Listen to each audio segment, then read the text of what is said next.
Tudo bom? Boa tarde, como é que vocês estão? Eu trabalho com neurologia já há um bom tempo, né? Vamos botar aí uns 20 anos. E sempre me apaixonei por doenças raras. Principalmente uma doença que poucas pessoas conhecem ainda, embora esteja sendo muito divulgada, que é a doença chamada esclerose lateral amiotrófica. Essa doença nos Estados Unidos é chamada de doença de Lou Gehrig, em homenagem ao Lou Gehrig, né? Que foi um dos melhores jogadores de beisebol da história norte-americana. Na França, essa doença é chamada de doença de Charcot, em homenagem ao neurologista francês chamado Jean-Martin Charcot. E nos outros países do mundo é doença do neurônio motor, que aqui no Brasil é ELA, esclerose lateral amiotrófica. Uma doença neurológica, progressiva e inexorável. Ela, a partir do momento que ela começa, ela é um vulcão caótico. Tá? E é uma doença que afeta duas populações de neurônios. Os neurônios motores superiores, que estão na córtex, que causam 4 sinais específicos: hiperreflexia, hipertonia, espasticidade, clonus e cutâneo plantar em extensão. E lesão dos neurônios que moram na medula espinhal. Medula espinhal, para quem não sabe, ela fica dentro da coluna. É um feixe de fibras. Então essa doença também afeta os segundos neurônios motores. A cada 100 pacientes que a gente pega, entre 10 a 15% a gente vai achar uma alteração genética. Né? Tem genes que são mais comuns nessa doença: o SOD1, que é o superóxido de mutase 1, TDP43, FUS, ELA8, VAP. Então, assim, tem milhares de genes que estão envolvidos na ELA genética. Né? E 80% dos casos são idiopáticos. O que são idiopáticos, Marco? A gente não sabe a causa da doença. Mas o que leva à doença? São várias teorias que juntas elas formam uma espécie de bordado búlgaro. Então, por exemplo, influxo excessivo de cálcio, atividade glutamatérgica em cima dos neurônios motores, déficit na atividade mitocondrial, são células responsáveis pela respiração, excesso de radicais livres e outros fatores ainda não desconhecidos, a gente crê que são os fatores desencadeantes da ELA. Só que a fisiopatologia da doença é muito maior do que isso, tá? São mais de 30 vetores. Geralmente o quadro clínico começa nas mãos, em uma das mãos. O paciente começa a ter perda da destreza. Então, por exemplo, o paciente vai pegar, suponhamos, esse álcool gel. Na hora de girar o álcool gel, ele percebe que ele não tem força mais para fazer essa rotação. Né? E isso começa a prejudicar ele em algumas atividades. Por exemplo, o cara vai abrir aqui o café para tomar e não consegue girar. Isso não é perda da destreza, é perda de força, que obviamente ocasiona danos na destreza. Então o paciente começa a ter fraqueza, principalmente desses músculos, que são responsáveis pelos segmentos de C8 e T1 da medula, e também começam a arrastar o pé, um dos pés. Começam a ter o que a gente chama de marcha escarvante. O pé começa, né, a derrear, ter o derreamento do pé. Então eles começam a tropeçar de forma não explicada. E aí começam a ter vários outros achados. Por exemplo, a musculatura, né, do corpo começa a pular. São as miofasciculações. Na verdade, nada mais é do que uma hipersensibilidade do músculo que está sendo desnervado. Um esquema que eu uso para os meus pacientes, para eles entenderem como é que é ela: um interruptor, que é a minha mão, o fio condutor, que é a caneta, e o café. Não adianta eu tentar aquecer o café se o interruptor que leva o fio condutor ao café está com defeito. Então muita gente acha que a doença é do músculo. Ela não é do músculo, ela é da medula, é do neurônio motor da medula. Então o café, que é o músculo, fica frio, não é por um problema nele, na cafeteira, nem no fio de condução. É um problema do Benjamin. Ou daquelas pragas aí que o pessoal põe da tomada, né? Isso aí. Então o que acontece? Então, geralmente as mãos começam sendo afetadas, o pé, e aí começa o problema. A doença começa a entrar em franca evolução, o paciente entra em catabolismo, o metabolismo começa a pedir muito mais do que o paciente tem. O paciente começa a emagrecer, começa a ter dificuldade para deglutir, a fala fica embolada, o paciente fica disártrico, fica disfônico, tem alteração no timbre e na intensidade da voz, começa a ter falta de ar, perder mais movimentos do corpo e, infelizmente, no final da doença, a única coisa que resta são os movimentos oculares. O paciente ele paralisa praticamente o corpo inteiro, tem que fazer uma gastrostomia, que é você colocar um ósseo na barriga para poder oferecer alimentação, e tem que fazer uma traqueostomia. Isso no fim da vida, tá, pessoal? A doença tem um início, um meio e um fim. Traqueostomia para poder você ofertar oxigênio diretamente através de um ósseo que é colocado na traqueia. Senão o paciente morre, porque o pulmão já não consegue trabalhar. Se a gente for nos livros de universidade, vocês vão ver que ela bulbar dura de 2 a 3 anos. O início dos primeiros sintomas, a morte entre 2 e 3 anos. A hélia espinhal, que começa na medula, geralmente é sobrevida de 5 a 8 anos. Quando que eu vou saber que é hélia bulbar e que é hélia espinhal? Se o paciente começa a ter dificuldade para engolir, engasgos frequentes, alteração no timbre e na tonalidade da voz, falta de ar, está no bulbo a doença. Se o paciente começa com fraqueza nas mãos, nos pés, está na medula. Então esse é um diferencial. Mas isso tem uma relação direta com o prognóstico? Nos livros sim, na prática nem tanto.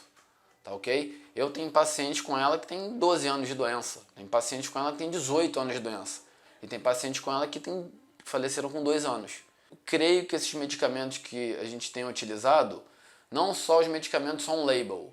O que são medicamentos on-label? Que são permitidos aqui no Brasil, como terapia para ela, o Riluzol e o Edaravone. São os 2 únicos medicamentos que a ANS permite para ela. Permite não, né? Cobre. E tem outros estudos que são feitos lá fora, que a gente, obviamente, como estuda bastante a doença, a gente traz para cá e tenta utilizar nos pacientes. Que medicamentos são esses? Teralose, fenilbutirato de sódio, túdica, L-serina, metilcobalamina, dentre outros, tá? E além do tratamento sintomático. Então, para cada alteração que o paciente vai tendo, de acordo com a evolução da história clínica dele, a gente vai adaptando ele. Então, por exemplo, você imagina um paciente que começa a engasgar com água, a engasgar com alimento. Bem, é um paciente que tem um potencial risco de broncoaspirar, da comida ela sair da boca, a língua não conseguir fazer a propulsão da comida, e ela descer, pegar um bronco e ir para o pulmão e dar uma pneumonia por broncoaspiração. Então, o que a gente tem que fazer? No início da dificuldade de deglutição, macerar muitos alimentos, bater no liquidificador, a água tem que ser dada com espessante, e esse paciente tem que fazer um exame chamado videoendoscopia da deglutição, para ver onde é que está a fraqueza em todo o trajeto, da entrada do alimento até a chegada dele no intestino. A fono nos ajuda muito nessa situação. A fono nos sinaliza: Marco, olha, o paciente está engasgando muito, o paciente já não está aceitando muita dieta, está comendo muito pouco. Das vezes que eu ofereci alimentação para o sujeito, ele engasgou 2, 3 vezes. Aí a gente tem que pensar em fazer uma GTT. GTT é a gastrostomia. É o ósseo que a gente faz na barriga e oferta alimentação por meio da barriga. E aí, o paciente perde o sabor das coisas, o sabor da vida? Ele para de comer? Geralmente não. A gente oferta comida ou líquidos em pequenas quantidades. Então, por exemplo, um bolinho de leite condensado, um pudinzinho que ele consegue mastigar e sentir o gosto, café em gotas, sorvete, uma colher pequenininha só para ele sentir.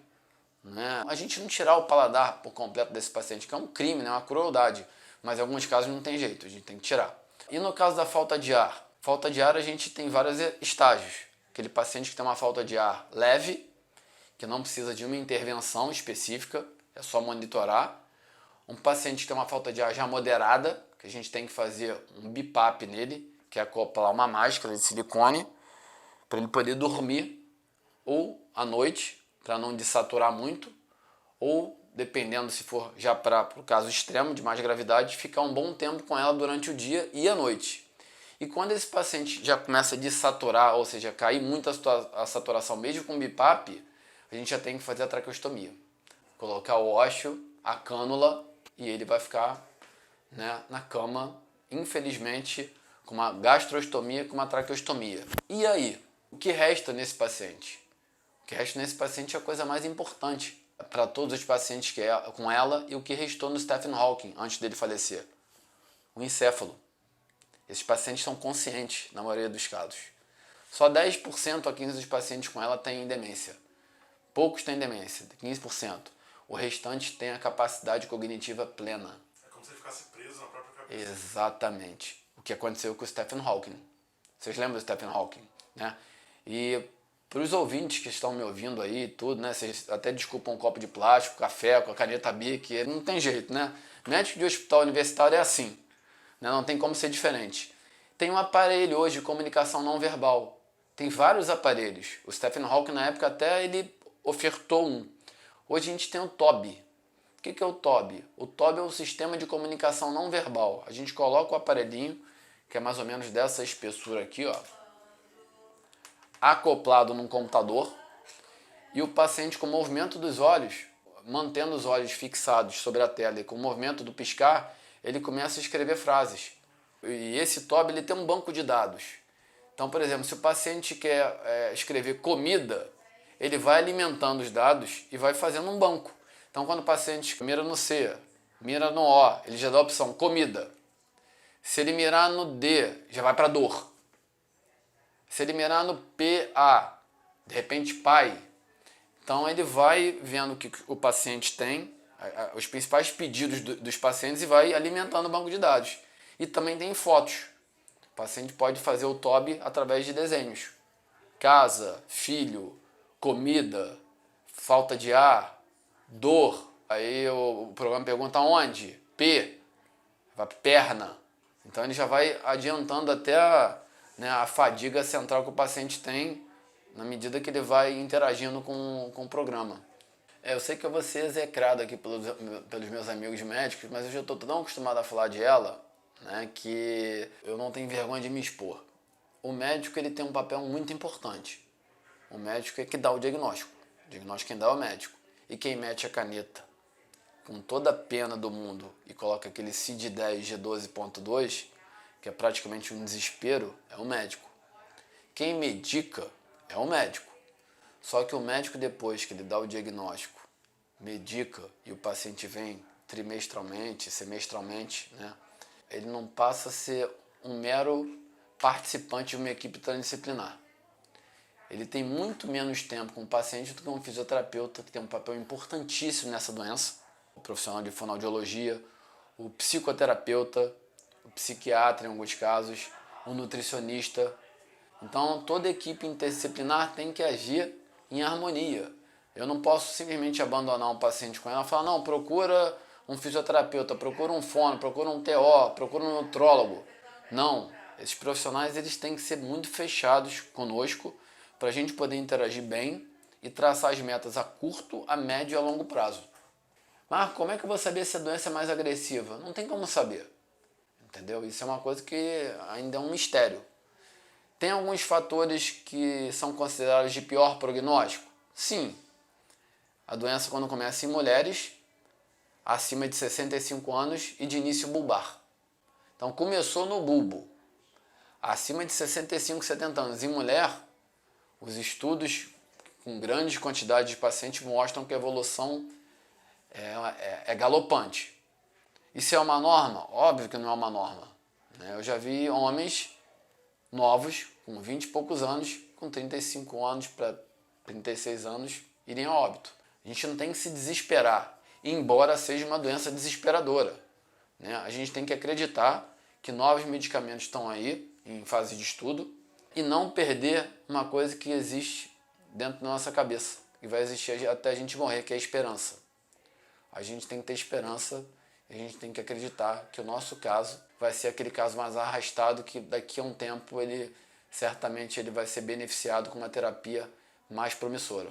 Pessoal, inscreva-se aqui no nosso canal, tá? Eu não entendo nada disso de canal, de YouTube. Mais uma vez, eu me coloco à disposição de vocês, tá?